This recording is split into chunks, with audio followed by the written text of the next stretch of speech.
Comienza en Radio María La Espadaña. Un programa dirigido por el Padre Arturo Díaz desde el Monasterio de la Encarnación en Ávila.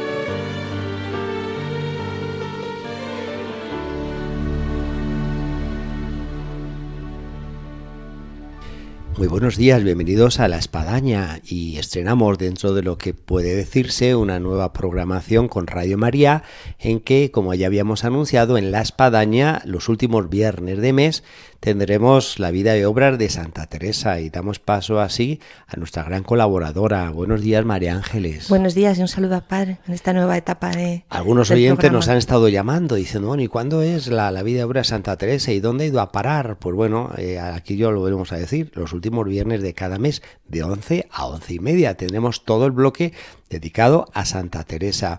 Y de esta manera engolosinarnos y que nos sirva esta golosina de Santa Teresa hasta el otro viernes del próximo mes.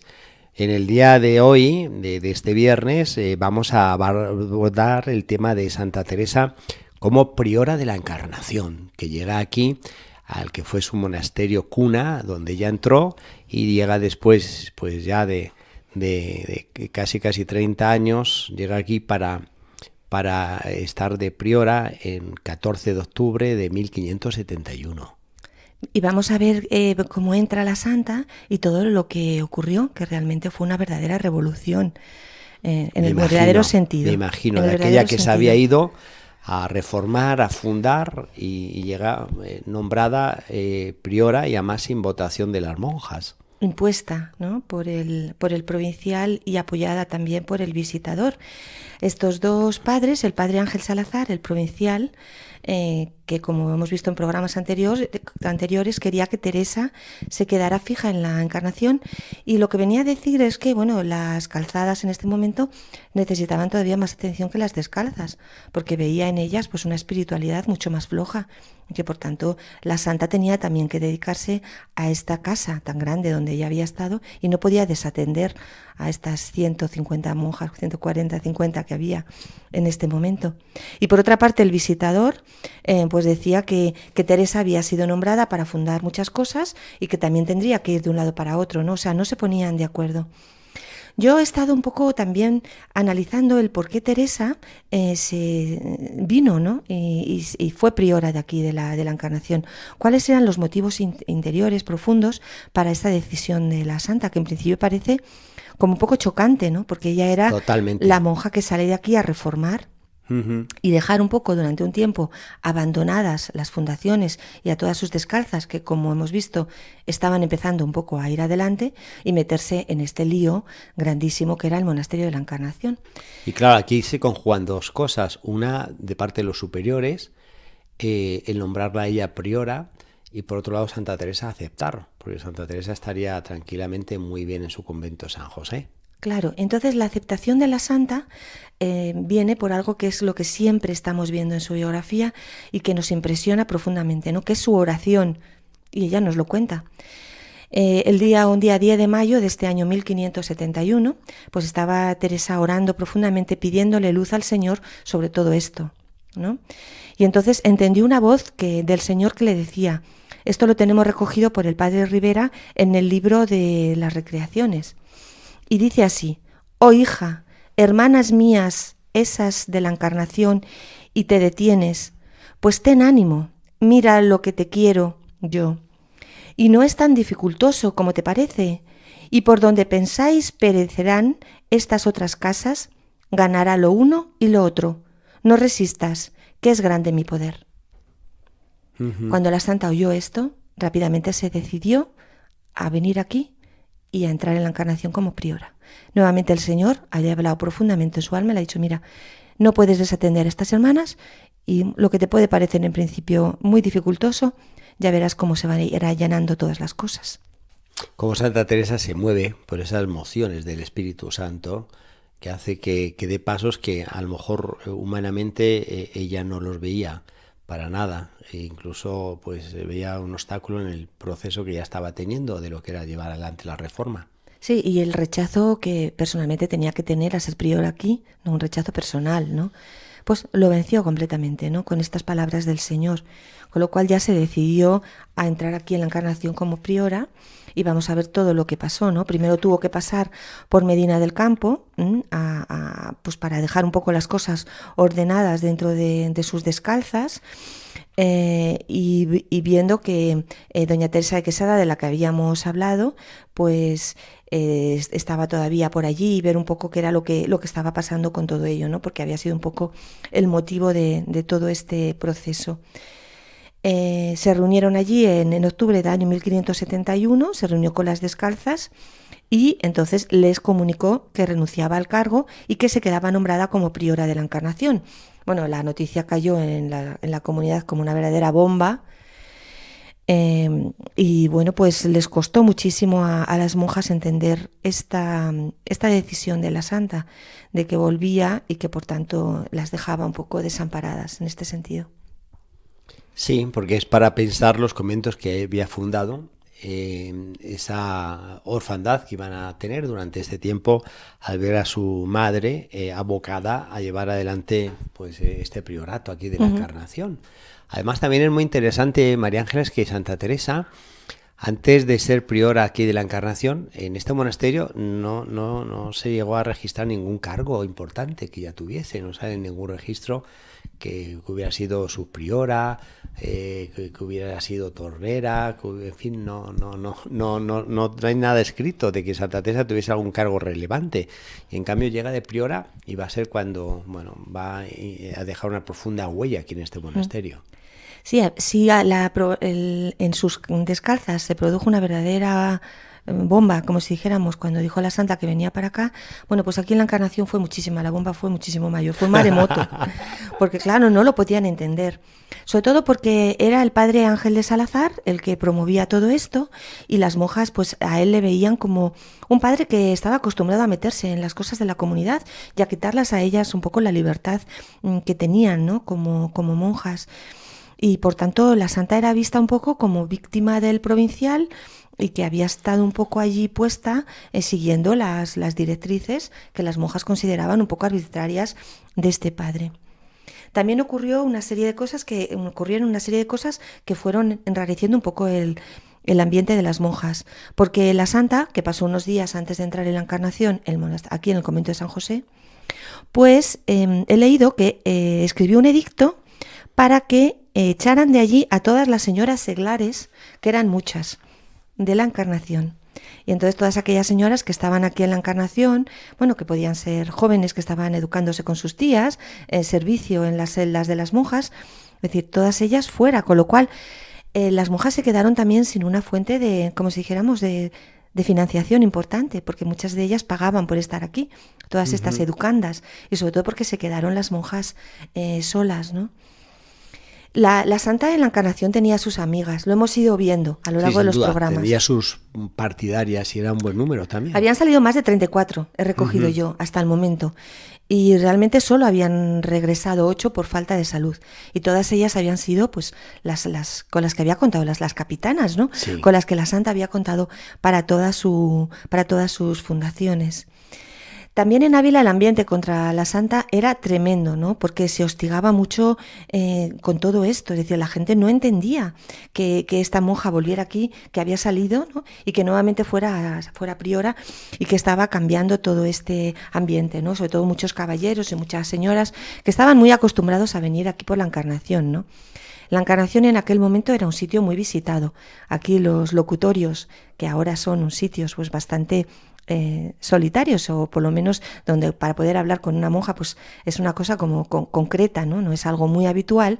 En aquella época los locutorios eran sitios sociales, sí, donde la ciudad de Ávila venía aquí a hablar con las monjas. Y las monjas, que dependían en su financiación, en su dinero para poder vivir de muchas familias y de muchas personas, tenían esa obligación, que sabemos por la santa las cargaba mucho, ¿no?, de tener que atender.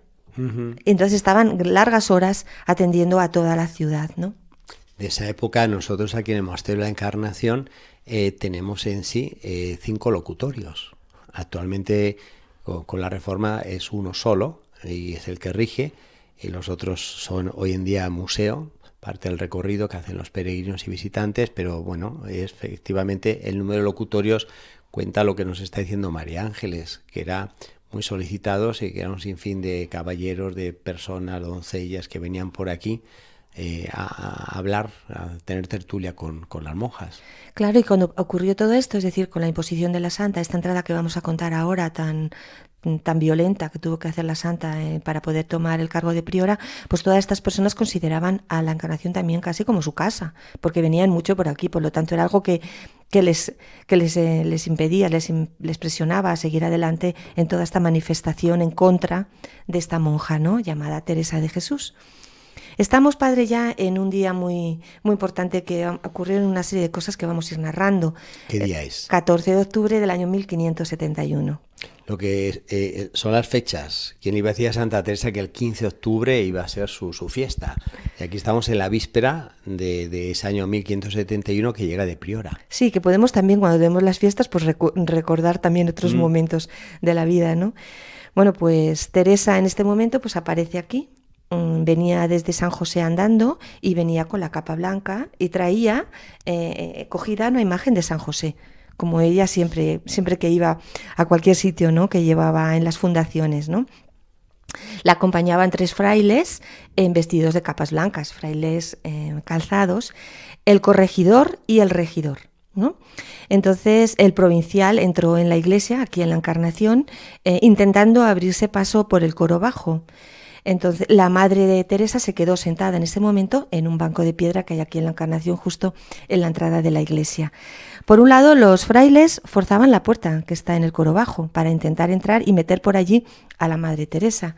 Y todas las monjas se forcejeaban intentando, impidiendo la entrada de la madre desde dentro del convento, ¿no? O sea, se produjo una verdadera lucha en ese momento aquí dentro de la iglesia, ¿no?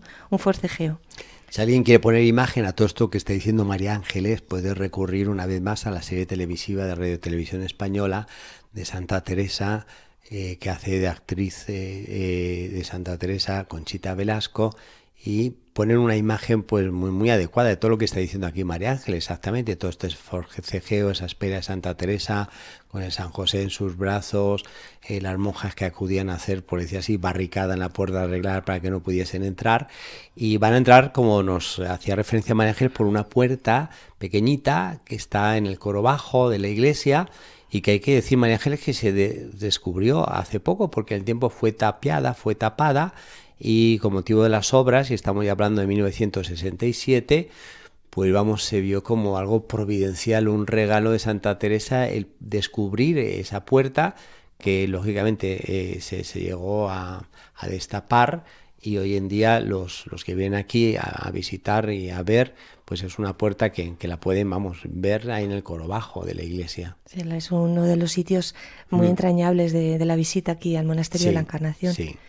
Pero en esta batalla campal vamos a poner los números, que siempre nos dan una idea del hecho, ¿no? Eran 150 monjas en un lado y 3 frailes en el otro. Sí. Es decir, era una lucha un poco desigual, ¿no? Pero lo cierto es que los frailes consiguieron entrar, empujaron a Teresa a entrar, y para que se pusiera y se sentara en la silla prioral, ¿no? Las monjas protestaron, airadamente, con palabras y críticas muy desmedidas, ¿no? Porque no querían rendirle obediencia, y todas ellas en ese momento pusieron su rostro mirando a la pared en vez de mirarla a ella. Comenzaron a decir, como digo, palabras muy feas, y llegó otro momento muy de las mujeres de aquella época, es que empezaron los desmayos. Las mujeres estaban tan azoradas por todo que comenzaban a desmayarse. Las religiosas tenían que dejar sus votos en favor del provincial que había impuesto a esta nueva priora, ¿no?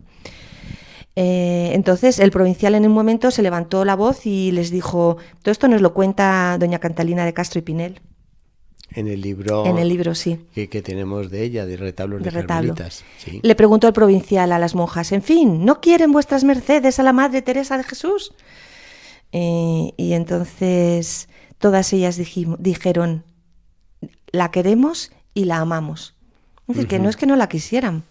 Es decir, todo este lío no era porque no quisieran a la Madre Teresa, que la querían y la amaban, ¿no? Sino era por toda esta maquinación que ellas veían del provincial y porque había sido impuesta, por todo este movimiento de violencia tranquilo. Frente a todo esto, lo que nos dicen las crónicas, que a mí también me ha impresionado mucho, es que lo que sobresalía en todo ello era el rostro tranquilo de la Madre Teresa, ¿no? Completamente ajena a todo, estaba abrazada a San José. Y si alguien la llegaba a preguntar, pues decía que es que era una legión de demonios los que aquello contradecían y alborozaban. Es decir, ella estaba allí como diciendo, todo esto va a pasar, ¿no? Yo sé que esto va a ir para adelante. Y también llamaba la atención porque en vez de estar airada con las monjas que la estaban incriminando, que la estaban presionando, todo lo contrario, las iba consolando. Entonces las iba también dejando un poco como diciendo, pero bueno, esta monja ahora resulta que nos viene a nosotras a consolar, ¿no? Y las iba tocando, dicen las crónicas, con una reliquia de un lignum Christi, ¿no? Diciéndola para que se sosegaran, para que se tranquilizaran, ¿no? Es decir, una madre que comprendía las razones por las que esas monjas estaban así y lo que intentaba era ayudarlas a que se relajaran y a quererlas, ¿no? Al día siguiente, Teresa sabemos que comulgó y bueno, pues pasó como si no hubiera pasado nada, ¿no? Todas las monjas estuvieron pendientes de que la Madre Teresa va a comulgar y no se ha confesado. Cuentan las crónicas. Dice, bueno, no se ha confesado, entonces es que no tiene ningún pecado. Esto no ha sido ninguna cosa que a ella la haya afectado. Entonces, bueno, pues por la tarde, pues todas en una hora convenida fueron entrando las monjas al coro y se reunieron todas allí, ¿no? Dicen que algunas de las más echadas para adelante, dicen las crónicas, pues ya se sabía que iban a dar la nota, o sea, que iban a dar en esta reunión en el coro, pues que... Y en este momento pues entró nuestra santa con su capa blanca y estaban todas esperando que fuera a sentarse en su sitial, como priora, ¿no? En este momento la santa hizo una cosa que nos impresiona a todos a mucho. Lo que va a contar María Ángeles es muy importante, así que si hay oyentes que están conduciendo, están un poco más distraídos, están trabajando, bueno, que presten atención porque vamos a escuchar un aspecto muy importante de este hecho de la entrada de Santa Teresa como priora y la repercusión en el tiempo hasta nuestros días. Pues que ella, en vez de sentarse, que en la silla prioral, que todas las monjas estaban allí, pues unas desmayadas, las otras enfadadas y las otras expectantes, pues lo que puso fue a la Virgen de la Clemencia a sentarse en la silla prioral y ella se sentó a los pies, tranquilamente.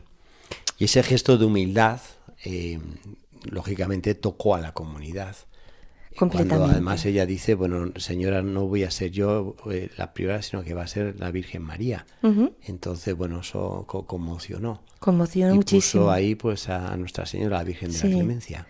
Tenemos un texto muy bonito que he recogido, padre, del padre Jerónimo Gracián, que nos cuenta lo que dijo la santa. Me imagino que algo se lo contaría en confesión o, bueno, en esa amistad íntima que tenían ellos. Lo voy a leer. Vale la pena. Señoras, esto es lo que dijo la santa en este momento a los pies de la Virgen de la Clemencia. Señoras, madres y hermanas mías, la obediencia me envía a esta casa para servirlas y regalarlas en todo lo que yo pudiere, que en lo demás cualquiera me puede enseñar y reformar a mí. Por eso vean, señoras mías, lo que yo puedo hacer por cualquiera, aunque sea dar la sangre y la vida, lo haré de muy buena voluntad. Bueno, pues con estas palabras las dejo ya muy ganadas.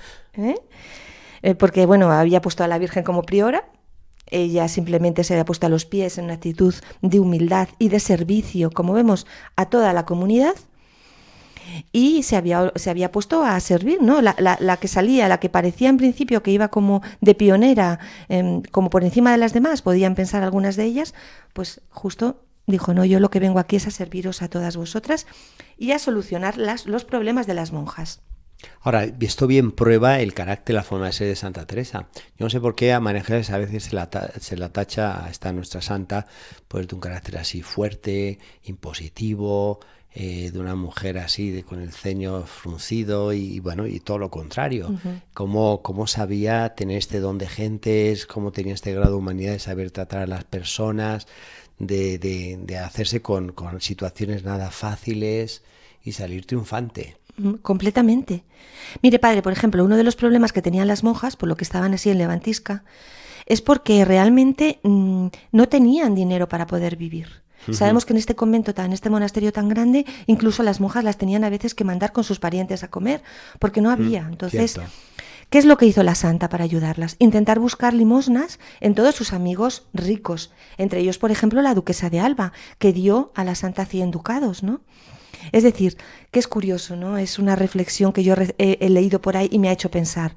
Lo primero que hizo la reformadora de la pobreza fue socorrer el hambre de las monjas de la Encarnación, que en principio podemos pensar que eran monjas más ricas, Sí. o de familias pudientes que estaban aquí en otro régimen, ¿no?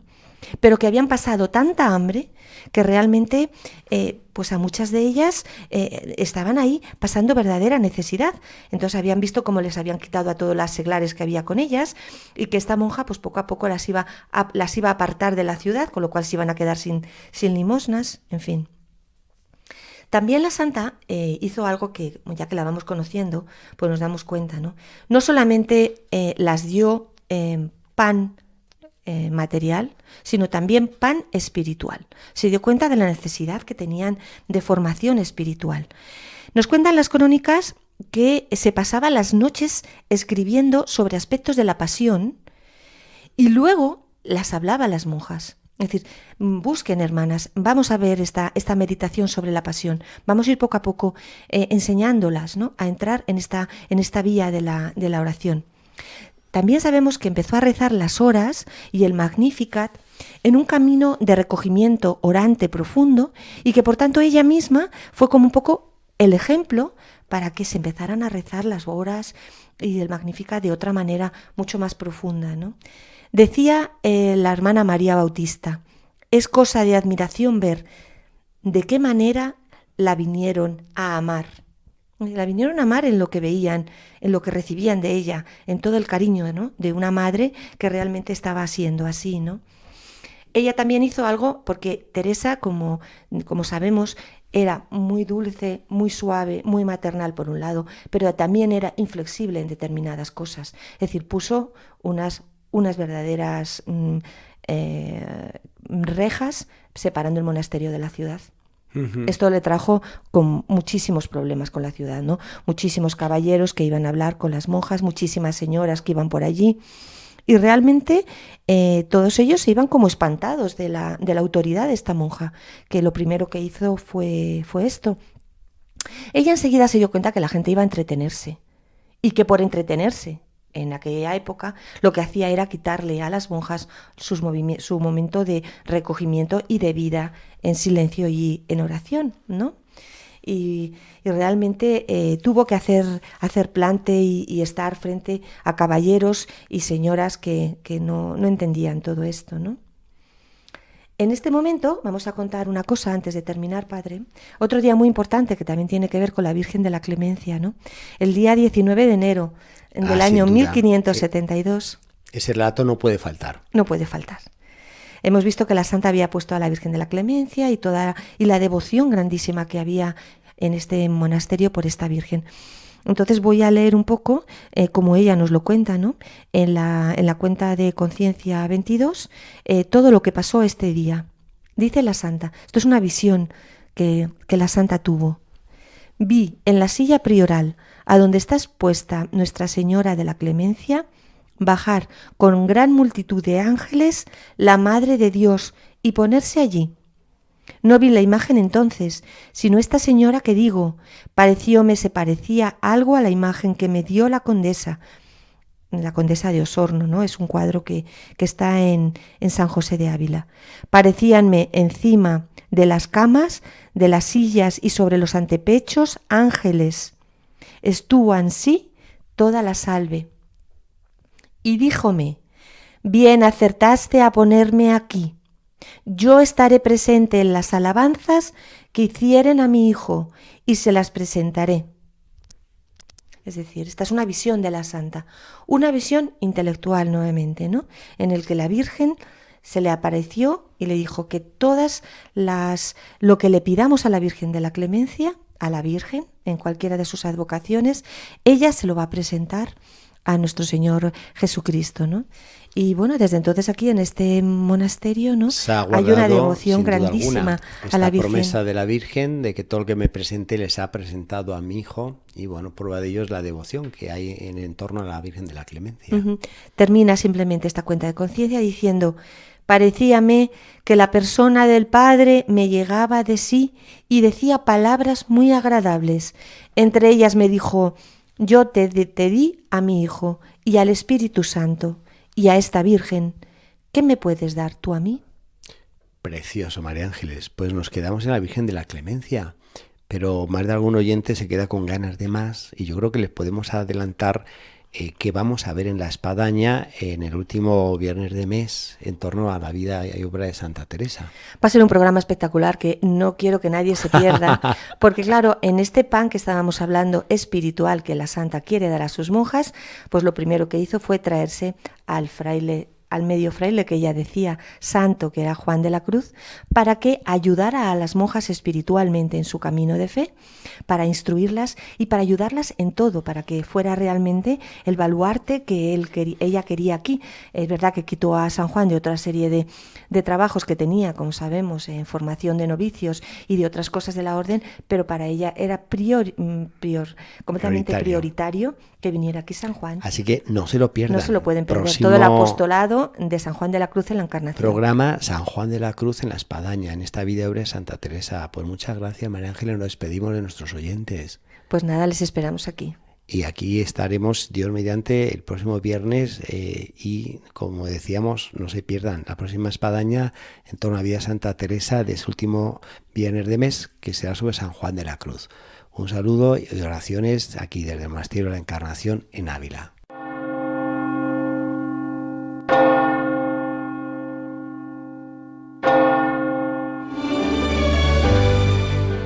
Han escuchado en Radio María La Espadaña, un programa que dirige el Padre Arturo Díaz desde el Monasterio de la Encarnación en Ávila.